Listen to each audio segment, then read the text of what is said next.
Awesome. My name is Evan Forrest. I'm a student coordinator for the James A. McCarty Center for Public Policy and Civic Engagement. I know it's a big title, so you can just refer to the McCarty Center. Today we have the first of this year's Econ in English, and today we'll be looking at what the heck is going on with China's economy, with none other than Dr. Louis Johnston from the Economics Department. Professor Johnston actually holds the Joseph P. Ferry Professorship from the McCarty Center, and this is something that the McCarty Center and Dr. Louis Johnston partner. So I'm going to keep it short and sweet. Also, towards the end, we have prizes, so make sure you ask questions. You might just win some McCarthy gear. Is that just to keep it short? Keep it informal, grab some pizza. We have drinks over here. And I'll turn it over to Dr. Louis Johnston. Also, if you have any questions, we have a hashtag Econ in English on Twitter, McCarthy Center, at McCarthy CTR. And maybe Louis Johnston might be able to reach some of those. Absolutely. Awesome. All right. Thank you. Appreciate the nice introduction. Welcome, everybody. It's fun to get together and actually talk about econ in English rather than in graphs and charts and statistics and things like that. But don't worry, I will have some graphs. I will have some charts. They take away my union card if I don't. So let me get started with some words of wisdom. There's so much to talk about in terms of China's economy, how China's economy interacts with the rest of the world. We could spend days on that. And when you're preparing a talk like this, you start to get worried. I'm not going to cover this, I'm not going to cover that. So here are my words of wisdom.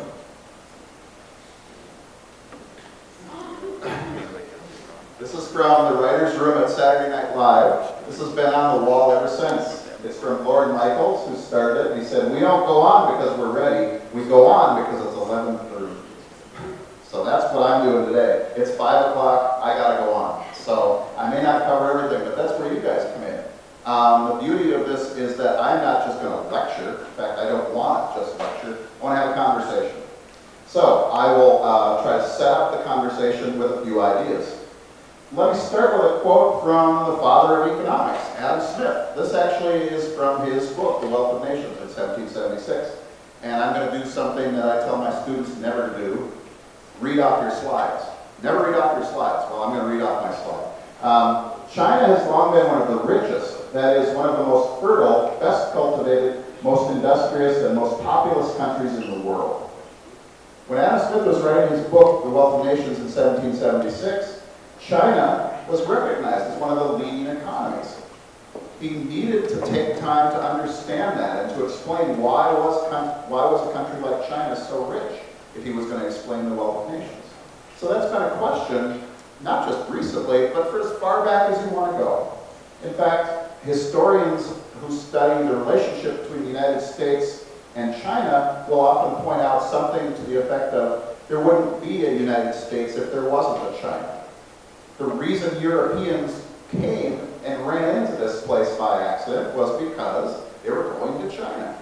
So we're inextricably linked as far back as you can imagine. So here's a quick overview of what I want to just talk about a little bit first. Let's start with the very big picture. Let's look at China and the world economy in the very long run, to put all this in context. Then let's look at the recent scene, and by recent I mean the period of time since roughly 1978, 1979, since the big reforms that were initiated in China began. And finally, let's take a look at today. What the heck is going on? And in particular, when we get there, I want to think about two things.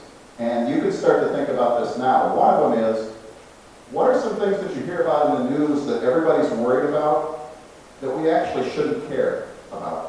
But there's a lot of that. There's a lot of things that are written about and talked about on talk radio that consume huge amounts of attention, and we really shouldn't care at all about it.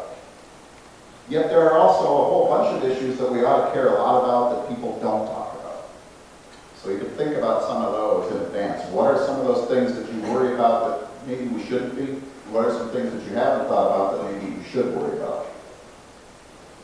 So here's the really big picture. And when I said big picture, I really meant big picture. Here's GDP per capita, so average income per person, adjusted for a whole bunch of things, adjusted for changes in prices across countries and population, so it's per capita. I call this the hockey stick of incomes. Right? Looks like a hockey stick, got the big long handle and then the blade. Point out a couple of things about this picture here. First of all, the blade is really, really long. I love how they start this graph at the year 0, as if time began 2,000 years ago, but you use what you can get. So, time 0, about 2,000 years ago. If you look at that, there are multiple countries listed there, but they're all right on top of one another. And it's not because we don't know what was going on then. It's because if you look at sources from archaeology, from anthropology, and ask questions about things like what were the incomes that people had, what was their caloric intake, how much shelter did they have, you keep coming up with the same conclusion all across the world. That everybody, on average, tended to live at an income of about $500 per year in today's dollars. There just wasn't that much variation. Now, of course, there were people within each society who lived fabulously wealthy lives, but they were few and far between. Most people consumed enough calories, had enough shelter to add up to about $500 a year. And notice that didn't change very much between 2,000 years ago and roughly 700 years ago. It didn't matter where you were. But that started to change in the 14th, 15th, 16th centuries. And in particular, if we zero in on this later period, so start around 1500, here's where being short's a disadvantage, but you do what you can. So here we go. This yellow line, orange, is starting to lift above the other ones. Starting to get a little bit higher. And then in the late 1700s, early 1800s, it starts to bend. The blade starts to show up on the hockey stick. Countries like the United States, UK, start to take off. We used to call this the Industrial Revolution, but it's a lot broader than that. And so a lot of people have come to call this the Great Divergence. That a whole group of countries and peoples in Western Europe, North America, and what are sometimes called European offshoots around the world, started growing faster than anybody had ever seen before. And it wasn't a temporary phenomenon, it kept going. We'd seen temporary booms before in places like China, but then they've disappeared, gone back to that $500. Notice, other countries have made the turn. Here's Japan, here's Brazil, here's China. Notice how recent that is, where the bend is. It's sometime in the 20th century. And we're going to talk a little bit more about that. But one question that economists like me, and especially economic historians like me, keep asking is why did this happen? How did this happen? Why is it that we have this great divergence? Well, it's a huge question, and it's more than the scope of this talk today. But two things tend to stand out when we look at it.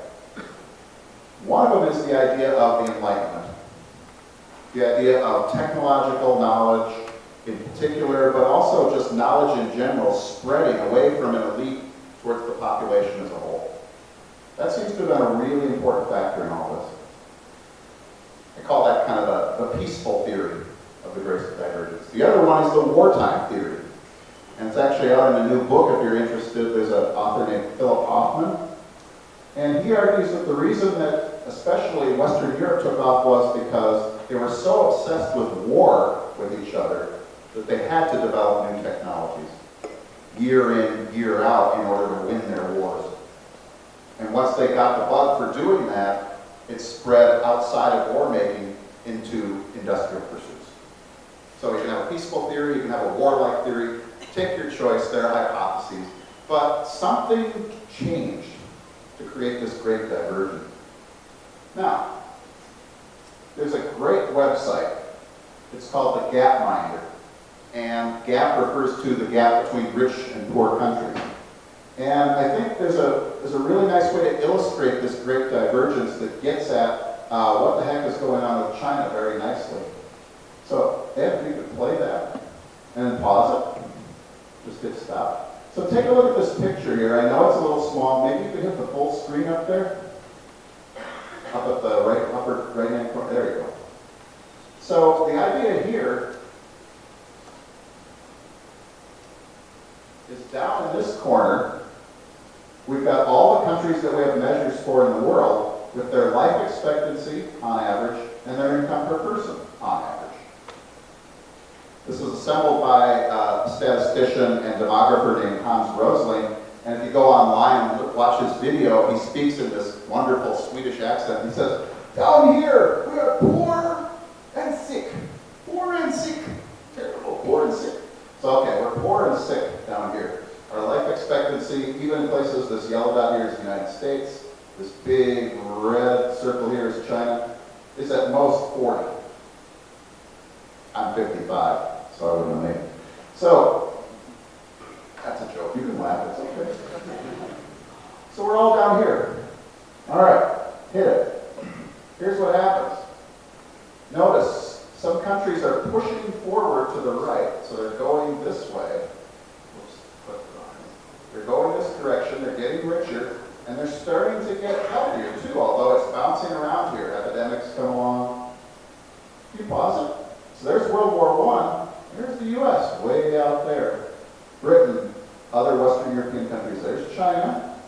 There's India. Watch what happens with World War I. Oh. That'll bounce there. World War II. Okay, can you pause it again? So here's 10 years after World War II. Here's the United States, Western European countries. Here's China. Here's India. Okay? Let her rip. Cultural Revolution, you saw China go way down. But look at China now. Watch. It's up there in the high health, and it's going this way. So here's 2013. Now this is what's called a logarithmic scale. My students know what a logarithmic scale is, right? You guys remember that. So these aren't, every spot here isn't an equal amount, an equal difference in dollars, it's ratios. So this distance is double, and then double again, and then double again. So notice this is a little misleading, but the U.S. is at a per capita income of about $50,000. And depending on how you measure it, China's at about 5 or 6. It's kind of hard to see right here. So a ratio of about 8 to 1, 10 to 1, something like that. So that's the great divergence. That's the big, big picture that we have to understand when we're going to ask the question, what the heck's going on with China? China is catching up rapidly to the rest of the world, but boy, we still got a long way to go. Now, we can do a whole other talk, and I'm not going to bore you with it now, but something to think about is, why are these blue dots still down there? This is sub-Saharan Africa. I've used the chart up here.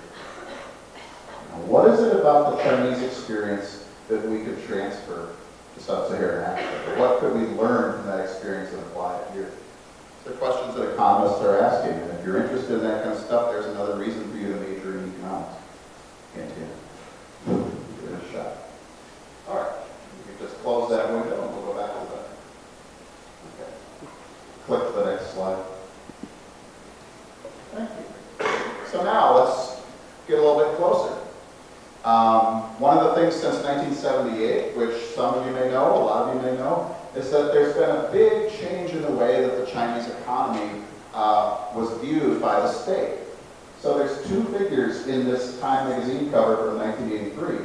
One of them that's kind of shadowy is Mao Zedong, the leader of the Communist Party, the visionary behind the revolution, basically the leader of the country from 1949 until his death in 1976. So he's kind of in there as a shadow back there. But starting in 1978 and 1979, Deng Xiaoping, as one of the leaders of the Chinese government, started promoting the idea of opening up to the rest of the world and of allowing for private property, especially in manufacturing and in agriculture to a lesser extent.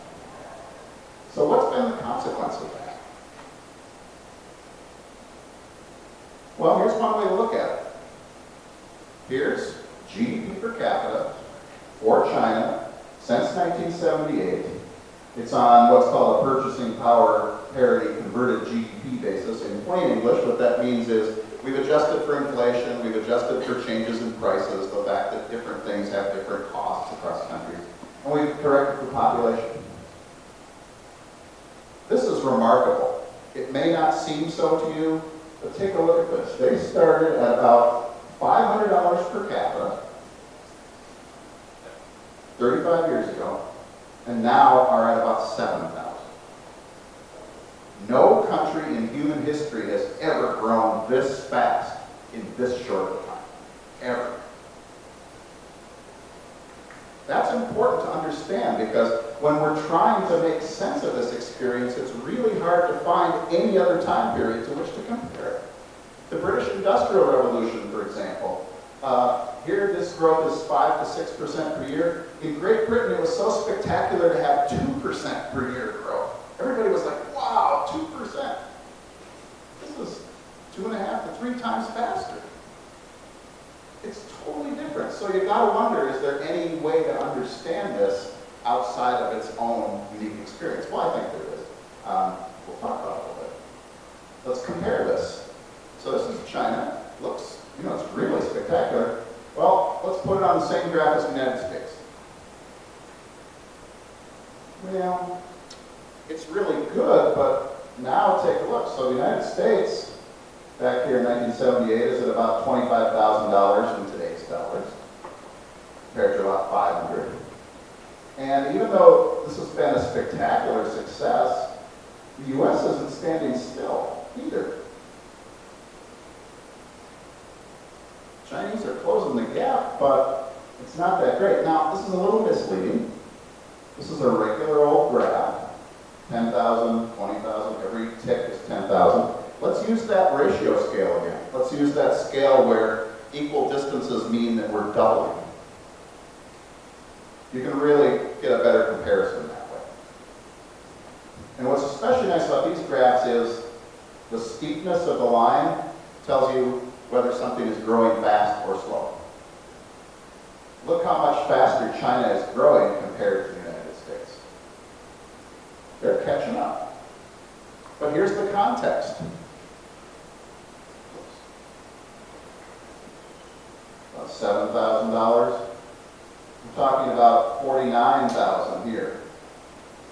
7-to-1 ratio. Yes, it is factually true that the Chinese economy is catching up to the American economy in per capita terms. But it's still 1/7. 1/7 per capita income of the United States. That's a huge difference. And in fact, that's an average. That's for the country as a whole. So what about within China? Okay. Here's a neat chart from The Economist, and you can't see it as well as I hope you could, but what it does is it takes each province in China and asks, what does its per capita income look like compared to a country in the world? So for example, if you can touch the one that says Saudi Arabia up there. No, just down. Oh. Actually, South Africa's fine. Click that. Okay. So there's an area that's roughly the same standard of living on average as South Africa. That's pretty good. That's the highest per capita income in sub-Saharan Africa. Okay. Why don't you go down a little bit to the right? Yeah. So now we're in Belarus. Click on Saudi Arabia there. Wow. There's Shanghai. About the same standard of living as Saudi Arabia. Same is true if you go down to Hong Kong or Macau. They're roughly at middle to high income levels. But now, if you go to the west, click on that big area out there. So there's a whole province, and I'm not saying the name because I will butcher it, especially for those of you who can say it correctly. I don't want to say it wrong. My daughter takes and Mandarin, and she always was saying, Dad, don't bother to say it. You don't say it right anyway. Just don't even try. So, there's a province, there's Tibet. They live on an average income about the same as the Congo, in the middle of sub-Saharan Africa. Or if you go up a little bit to where it says Egypt, that Xinjiang, I'll never say it right. How do you say it? Say it correctly. How do you say it? Xinjiang. They're living at the level of Egypt. So those per capita numbers hide a tremendous amount of variation. But there's a pattern. Richer at the coast, lower incomes the farther west that you go. So when we talk about China, I think that's very misleading a lot of the time. To talk about the average income of China is to conflate and what's going on here in Shanghai, Hong Kong, Beijing, with what's going on here in these provinces. And they're totally different. And those of you who've traveled there and have lived there and grown up there, you know this. But I don't think Americans in general understand this. And it's sad because if we look at our own country, we ought to know that. Right? The standard of living in central Minnesota is not the same as the standard of living in the Delta of Mississippi. Just ask my department chair, Parker Wheatley. That's where he's from. He goes down there in the summer and he'll say, it's a different world. It's a different country. The same is true of China. All right, thanks. Quick question? Okay, thank you. So, here's the other thing I think since 1978 that's really important to understand. There's been a tremendous reduction in poverty around the world. And one way to illustrate that is to ask, well, according to the World Bank, how many people are there as a percentage of the population who are living at the worldwide poverty line or below? And they define this to be roughly $1 a day. It's not as accurate as it ought to be, but it's a good rough measure. So here's a picture in 1990. And I know the numbers are a little small. I was just taking it off the World Bank website, so let me walk you through a couple of them. So for example, this big long bar here is East Asia, which is pretty much China. 55% of the population was living on $1 a day or less in 1990. That's comparable to what was going on in sub-Saharan Africa. South Asia, India, Pakistan, Bangladesh, about 50%. Here's Europe and Central Asia, less than 5%. Yeah, that's 1990. Fast forward to 2011. Two things happen. First, notice here's the end of the bars. It's 40%. So you've cut off 15% right off the bat just moving the graph. But look what's happened in East Asia. Unfortunately, the data aren't available here, which is frustrating, but we've got to do what we can do. Let me flip back again. So there's 1990. Watch the second bar from the top. 55% down to somewhere around 8%. Whoops. Let's try to flip it. There. 55, 8. And notice what hasn't changed. Even though sub-Saharan Africa has certainly improved from 50% to 40, this is still a really long bar. It's the same in South Asia. There's been tremendous improvement, but it's still way longer than this one. Economic growth has meant a huge reduction in poverty in China. And I think that's really important to know because when we start thinking about what the heck's going on with the Chinese economy, one of the things that's been most important is reducing poverty. Let's get fewer and fewer people living at that kind of standard of living into the economy. It's an important part. Okay, so I said I was going to cover 3 things. The big picture, now here's the kind of recent past. What about today? What are some things we shouldn't worry about, but we do? Well, let me give you 2. One is the value of the Chinese currency, or more generally, exchange rates. I don't think this is something we ought to worry about at all. And yet, Congress is burning up huge amounts of time talking about it. People are already staking their opposition to the Trans-Pacific Partnership Agreement that was recently announced because it doesn't talk about exchange rates. Now, Louis, why don't you care about this? I'll tell you in a second. Here's the other one. Whoops. Trade deficits. I don't think they're worth worrying about either. Again, in general, let me be more specific. Okay, here's the exchange rate in Chinese yuan to the dollar. So back here, about 10 years ago, about 8.25 yuan to the dollar. So if you had a dollar in your hand, you could exchange it for a little bit more than 8 of the Chinese currency. Notice what's been happening.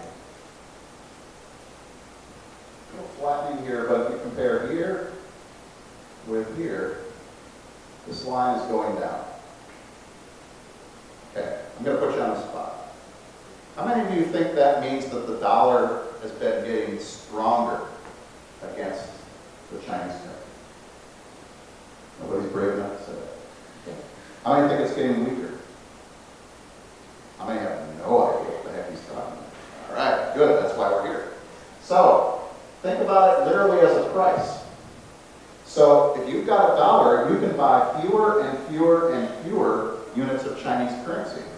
That means if something in China cost, say, 8 yuan in 2004, you could buy it for $1. Well, now in 2014, it's going to cost you more than $1 to buy that. Chinese goods are becoming more expensive. I don't know about you, but when I look at this chart, I don't see a country that's manipulating its currency to keep its goods cheap.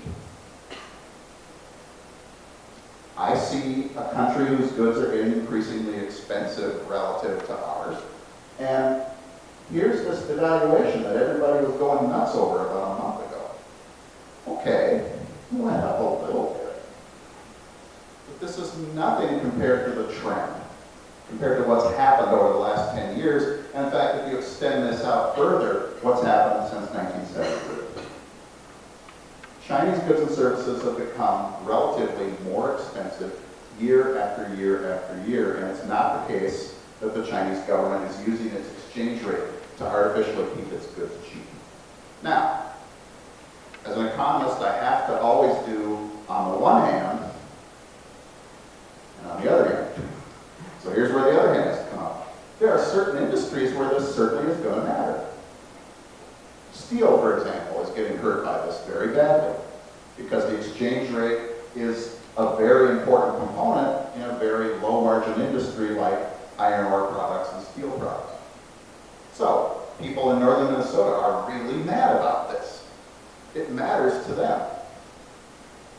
But on the scale of the entire U.S. economy, no, it just isn't that big. At least I would argue it's not. There's one thing I think we're burning up a lot of time talking about isn't terribly important. Here's another one.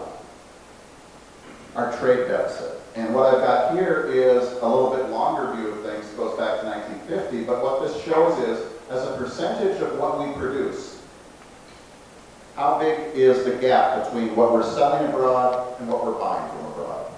So back here, these numbers are positive, meaning we're selling more United States goods abroad than we're buying foreign goods and bringing into the United States.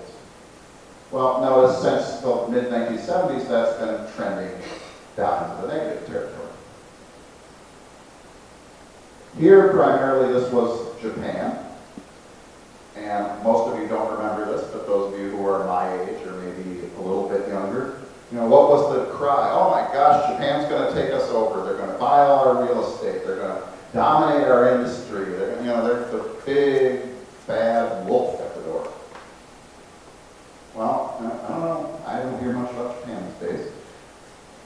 And now I hear the same stories, except we just substitute China. Why? Because we have this big trade deficit. Well, you know why we have a big trade deficit? It's not because China's currency is undervalued. It's not because we're importing too much from them. The big reason is they're lending us a lot of money. They're basically lending us the money to buy their stuff. And they're lending it to us in dollars. Imagine that. in dollars. And we're paying them back in dollars. What does that mean?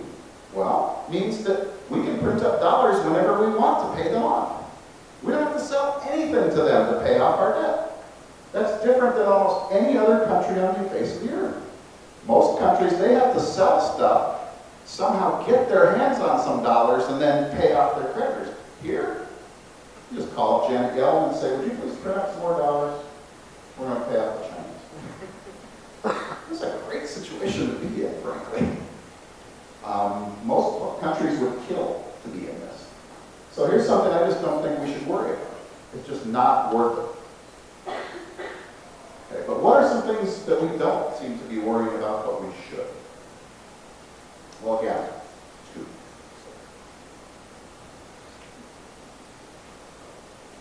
China's growth rate is slowing down. And that's going to matter. It's going to matter in a lot of dimensions. And I'll get to what some of those dimensions are in a moment. I don't seem to hear very much talk of that, at least from the people who write newspaper editorials and who talk a lot on CNBC and things like that. Secondly, I don't think we hear enough about what the effects of this last 35 years of growth have been and what the continuing effects of rapid growth in China are going to be. I'm going to take those each in turn. Here's a picture that, you're thinking, oh, God, he's showing another graph. Well, I think it's a nice graph. Let me explain why I think it is. It's got two pieces for each of these countries. Let's look at the 7 years before a country hits this level of GDP per capita, which is basically the level of a middle-income country in the world today. And then let's look at the 7 years after they hit that level. And we can start from the bottom. Here's Great Britain, here's the United States. They actually grew faster after they hit that level. But the experience of countries like Japan, Hong Kong, South Korea, and if you extend the picture, you can look at Singapore and a whole variety of countries that have experienced rapid growth since the Second World War. What you see is they start to slow down when they hit that threshold. China is going to be hitting that threshold pretty soon. They've got time, but we're not going to see 7 to 10% growth year after year after year in China for the next 25 years. I just don't see that happening. Now, one question you could ask is why? Well, I don't want to go off on a completely different topic, but the simple answer is because China's growth has primarily been fueled by running more resources through their economy. More and more workers, more and more capital, more and more natural resources. And one of the things that's very clear from both economic theory and experience is something called diminishing returns. That if you add a certain amount of capital, you'll get more output, but the extra amount you get gets smaller and smaller and smaller. The only way to get out of that trap is to do what the United States, Britain, Germany, and some other countries have done, which is to switch from a reliance on factors of production like that to technology, to what we call in our unelegant language, total factor productivity, getting more out of our stuff. In the United States, most of our growth comes from that total factor productivity factor. China and these other countries are making that transition now, but it's rocky. It's not easy to go from a period where you're growing really rapidly to growing more like the United States. There are going to be social consequences, political consequences, and things that the United States needs to keep its eye on. The effects of growth. Jason Kelly's not here, are you? Let me see. Jason sent me this picture, and I immediately had to put it into my talk. Now, what are the effects of rapid growth? Well, this is an expressway that connects southern China, in particular Hong Kong, with Shanghai. There's 50 lanes across there. And this is going north after a weekend holiday where people went down to the south to see their relatives and are now coming back. And so it's 50 lanes across, and I can't remember the scale, but I believe if you have the whole picture, it goes back about 10 miles. People sat in this line for 24 to 36 hours. Okay? We've never seen growth like we've seen in China, and we've never had to deal with the consequences either. What are the consequences of having an economy where you have 50-lane freeways and everyone has a car? And they're not electric cars or hybrid cars. They're regular old gasoline-burning, carbon-emitting vehicles. On the atmosphere, on the land. Especially when you've got a government like China's, which, for example, prohibits private aviation outside of airlines. You can't own your own plane and fly it wherever you want. That's one way the United States got out of it. Private personal aviation got really big in the 50s, 60s, and especially the 70s and the 80s. Richer people could buy their own planes and avoid this. It's prohibited in China. Only certain people are allowed to own airplanes, and when they are, they have to stay in certain designated corridors. There's a great book by James Fallows on this that I think really makes this point. What are these effects? This is something we need to worry about. This is something we need to take some concern for. So I've talked way too much. What questions do you guys have? Because this is Econ in English, so what can I explain to you either about the economy of China or more generally about economic topics that are going on right now? And we've got a microphone here. Is it on yet? It's on? Okay. So you can step up, or I can walk to you and give you the microphone, whichever way. Why don't you come up? Come on up. I'm just going to grab my drink here. So, Professor, I understand that China is a huge market right now for luxurious European goods, and they compete with the China-produced things, so-called. So, at which point will the European economy be affected by the Chinese production, and how will they compete? Maybe. That's a really important issue, and that's why I think one of the things to understand what the heck's going on with China's economy is to always differentiate between the big picture macro and the question that you're asking about, which is kind of the micro business oriented level. So at the business level, I think there's something really important happening, which is China, from what I understand, and again, this is reading secondary sources, not my own research, they're developing a luxury brand industry of their own that has a good reputation. And so Louis Vuitton, Coach, Jaguar, these brands are very valued now. Jack Daniels, they're considered luxury brands, but substitutes are coming in. And here's where I think economic history can be useful. We saw this happen in the United States. We saw this happen in Japan. You start with European luxury brands in the United States, and then you start to build up an alternative. And I think the same thing is happening in China. The question is, how fast will it happen? And secondly, will it be differentiated a lot by income?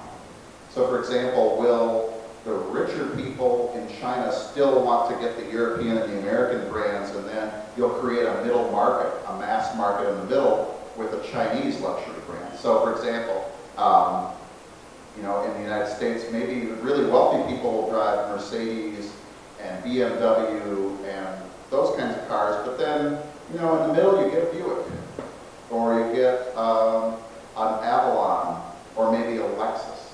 So there's a differentiation there. So I don't know if that answers your question, but I think that's what you're going to see. And I think that's actually useful for China. That's going to be really good, because you're going to create both the mass market on the demand side, people who buy those things, and then on the supply side, you're going to have companies that learn how to make those products and can innovate on their own. And that'll help with that movement towards driving the economy with productivity rather than just putting more people to work and having more capital to produce the same stuff.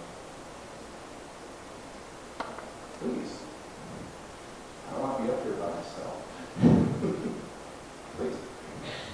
Hi. How are you? So do you think that exchange rate might be related to how fast the economy grows? Like as the exchange rate gets closer to 1, the economy slows down? Let's make sure everybody heard your question. So when we think about the exchange rate, what's the relationship between the exchange rate and how fast an economy grows? So I think one thing that's going on, and there's an argument going on within the economic advisors in China, seems to be that we grew faster when the exchange rate was worth less. So we should try to get back to that.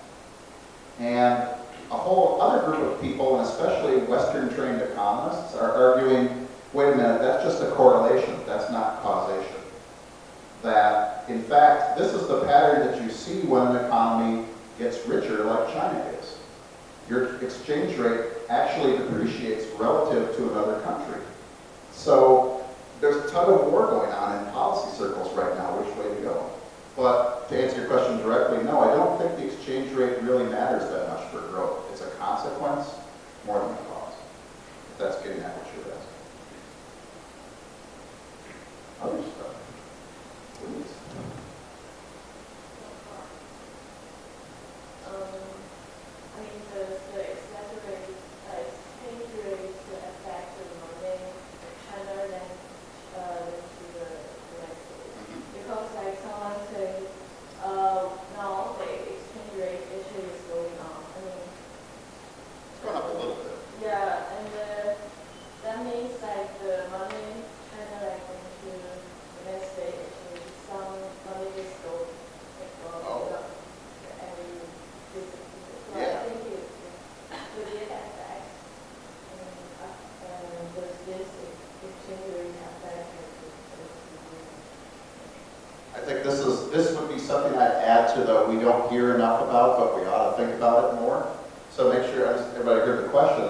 As this exchange rate goes down, doesn't this affect the amount of money that Chinese investors want to send to the United States and the rate of return that they get on it? And the answer is absolutely yes.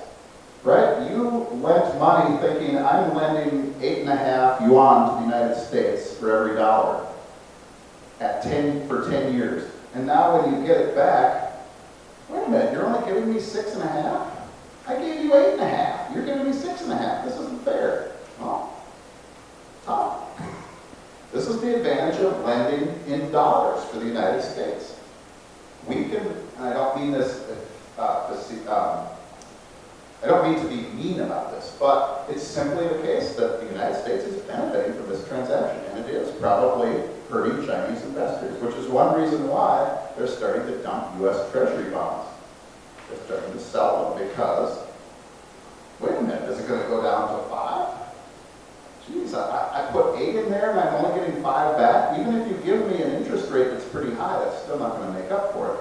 And then, of course, on top of it, the interest rate right now on a U.S. government bond is less than 2%. This is a losing proposition if you're lending from China. If you're borrowing as an American, this is a great deal. We ought to borrow as much as we can. It's cheap. We ought to borrow as much as we can and build roads and bridges and infrastructure as fast as we can do it.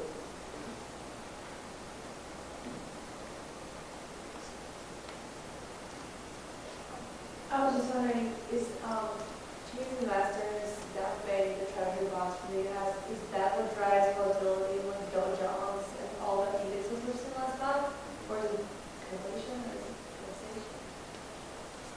So the question is about, is this stuff going on with the exchange rate driving some of the volatility in financial markets? And the answer is absolutely yes.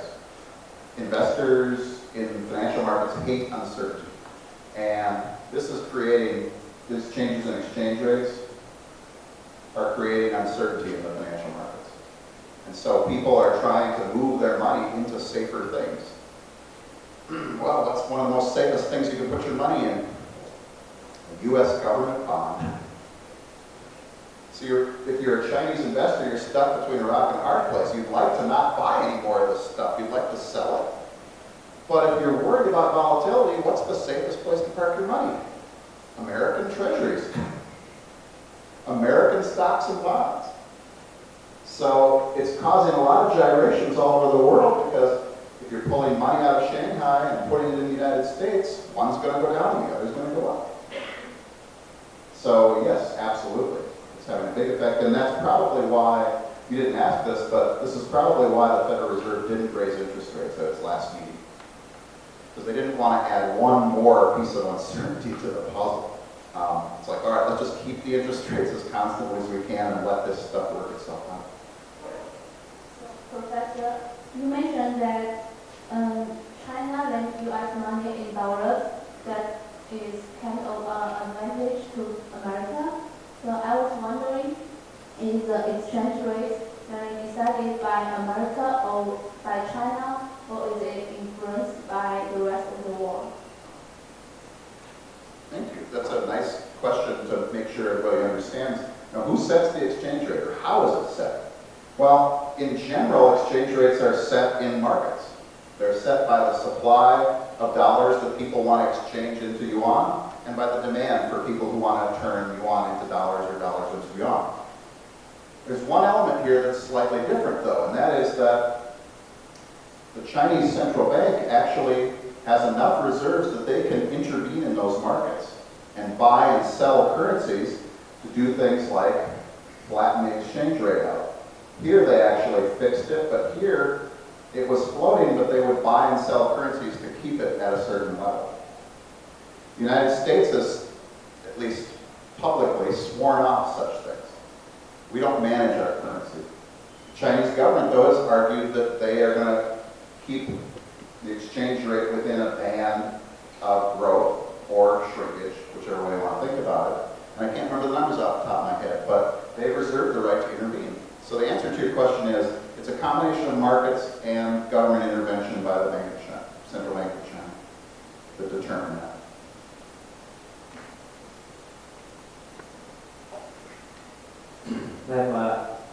I'm wondering, Louis, if you were advising Xi Jinping and his group, who are dealing with now the second biggest economy in the world, and they said, we'd like you to give us an assessment of the decisions we've made in the past several years and some advice moving forward, what would you advise them?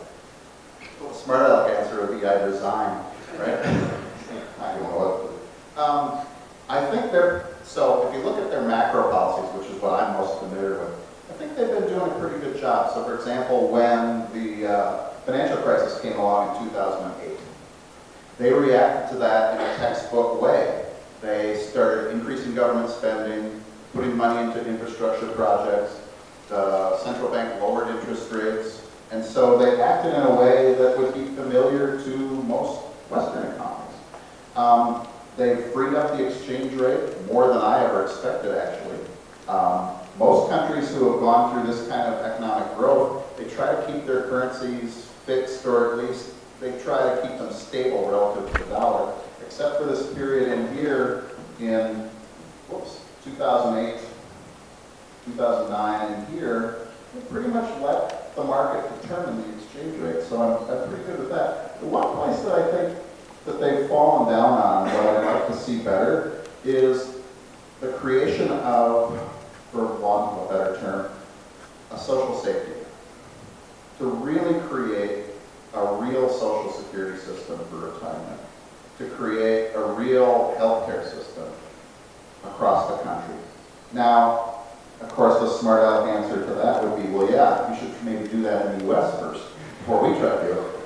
But I think those things are important because what that would do is it would help create a middle class, which already is growing, but it would create a safety net for them so that they can do things like start their own businesses and not just work for large enterprises, either domestic or foreign. I think they've fallen down on that. They really just haven't gone strongly enough in that direction. They've instead tried to do things like these big infrastructure projects. And those are fine, but I think they need to put government resources more into creating that. Safety net's the only word phrase that keeps coming to mind, but the support system for entrepreneurship, for starting new businesses, for supporting existing Chinese businesses, and not just have a system that promotes exports by big companies.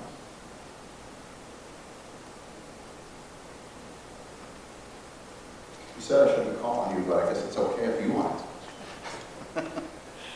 I was wondering if you have any feeling or any projection about how the environment, particularly clean air and clean water, is going to affect China in near term as well as long term. Well, I'm not an expert on China per se, so I'll start with that. Neither am I an expert on environmental economics per se, but given what I do know, I think what we're going to see is something that we've seen across countries that grow rapidly, which is, it's called an environmental Kuznets curve, is a fancy name for it. It's basically an upside down U, and what it indicates is that as your income goes up, your pollution gets worse. But it does reach a peak. Once you get to a certain level of economic development, you start to value things like clean air, clean water, more than the reductions in infant mortality and economic growth that we saw in that video clip from Gapmind. Those things are important, but now you're not getting that much bang for the buck. It's worth it more to put it into pollution control on coal-fired power plants or something like that. So I think along with the growth slowdown, you're also going to see an improvement in environmental quality as more resources go into that. The big question that I don't have an answer for is, we've got a race between the effects of the growth and their ability to deal with them. I don't have a sense of which one's going to win out, because, okay, they may be getting more aware of the fact that we need to stop putting as much coal dust into the air from coal-fired power plants, but can we slow it down fast enough to make a difference? I went on a train trip on Sunday. A steam locomotive went from Minneapolis to Wilmer and back. And if you've ever ridden on a steam locomotive, there was this guy on the train there, he said, this is just like being in Beijing. He stuck his head out the window, he felt the coal dust and the air and the particulates, and he was kind of being mean about it, but he said, this is what it's like. Well, can we clean that up fast enough and grow at the same time? I don't know. Wish I could. So a couple of questions, I'll fire a couple of them. In China, the pollution problem is no worse than ours in 1933. Is that the same pattern? Not the same pattern. Secondly, China's got the largest solar systems in the world. That's a fact. Number three, Modi and India decided to put a solar in the northwest corner of Pakistan, nothing to Kyrgyzstan. In the United States solar industry, they said, we can't do it. Modi said it's going to be the largest solar farm in the world, and they sent it over to China. And the telephone call to China, and China's putting in the largest solar plant in the world in the northwest corner of India. So what's happening is it's a transition.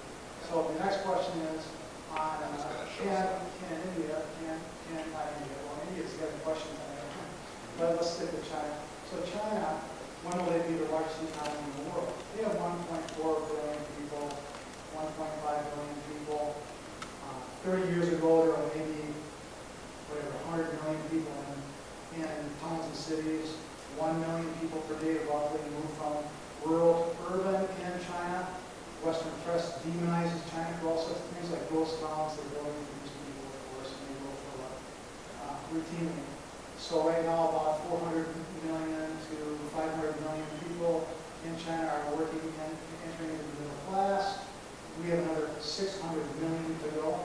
The United States has a total population of 400 million people, and we have 77 million baby boomers that are either retiring or aging out of the economy here. So a very interesting question would be, it's not a question of if, I believe it's a question of when, but that's my opinion, and that China is the number one economy in the world. So my question is if you would address that. Also, Sure. on this floating of the law on that, what they did on this last move this summer is they did open it up to a range of ±2. Right. So now it is a fairly open floating rate, which is different than it was in the last 20 years. Yep. Thank you for this presentation. Well, I'm glad you could come. I think on current trends, China's economy is going to be the largest, just by total GDP, within the next 10 years. Maybe even 5. And here's one of the reasons why we're uncertain about it. It's this mouthful here, purchasing power parity converted GDP. How do we actually measure GDP in a way we can compare across countries? And one of the things that's kind of funny from one perspective and sad from another is that there's a fight going on right now between the Chinese government and the World Bank. Because the Chinese government doesn't want their GDP to look too big, because they'll start losing their ability to borrow money from the World Bank at developing country interest rates. So they're arguing that these purchasing power parities are wrong at the World Bank and they're valuing their GDP too high. And the World Bank is saying, no, no, no, we've got it right. And so right now the data are in flux. We can't tell. So it might be 5 years, might be 10, but somewhere in there it's gone. Now I forgot your second question. That was the main one. But I was intrigued by what you said about air quality in the U.S. in the 30s versus today. That's where I'm optimistic, but one of the things that I think we lose sight of, I'm not saying you lost sight of, I mean in general. If you take this back, actually we could go all the way back. Oh, this is a good place to do it. The U.S. has never been a poor country. Ever. It was poor in absolute terms in the sense of its income was so much smaller back here than it is here. But relative to the rest of the world and relative to the amount of resources they had to do things like put into pollution control and things, we've always been rich. We never had to make that leap that China and South Korea, and to some extent Japan, had to do. So it's really tough to see the U.S. as a template for that. I start to think, well, I like what you were saying about the solar panels and things like that. I'm starting to think about the idea of what's going on in sub-Saharan Africa, where they're skipping landline telephones and going directly to cellular. Well, maybe China's going to do the same thing with power, right? They're going to skip natural gas and nuclear and just go straight to solar and wind. Well, that gives them a tremendous advantage. And especially it solves that problem of going from capital and labor driving growth to productivity driving growth. It could really make the difference in that transition. But again, we've never seen it before. Don't know. How are we doing, guys, on time? More questions, or is this about time? One more, not to say what we got last.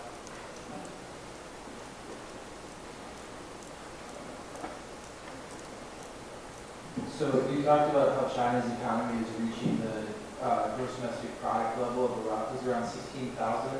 Yeah, right now it's about 7, but in the next few years it'll get up But there. in the next few years, they'll be reaching that level, and that's at a level where economies need to transition or their growth slows down. It seems to be, yeah. So what does that mean for the part of China's economy that isn't growing at that level, the western side of the country that you showed in that map? Well, that's right, I don't have it on the slide. I think that's an excellent question, and that's, to me, one of the political problems that's going to have to be faced over the next few years, is that this growth has been spread very unevenly. And so this is actually part of the answer to the question I was giving you, Paul, is that we've got to spread the benefits of that growth across the economy and create a way, for example, for those cities that are becoming deserted, but primarily have people in their 60s, 70s, and 80s living in them. They have to have a way to support those people and spread that wealth around. A social safety net would help do that. But to me, that is the conundrum facing the Chinese government right now, is if growth starts to slow, is there a way to actually spread it out so that the benefits benefit more people? If they don't do that, then the coastal areas and on the eastern area are going to continue to get rich, but the countries in the west are going to get left behind, the provinces in the west are going to get left behind. That is a recipe for political turmoil, especially given that you've got Tibet, right? You've got Inner Mongolia. You've got areas that politically, socially, religiously don't necessarily see themselves as tied tightly to Beijing. It's a recipe for a lot of uprisings. So, all right. Well, thank you for coming out.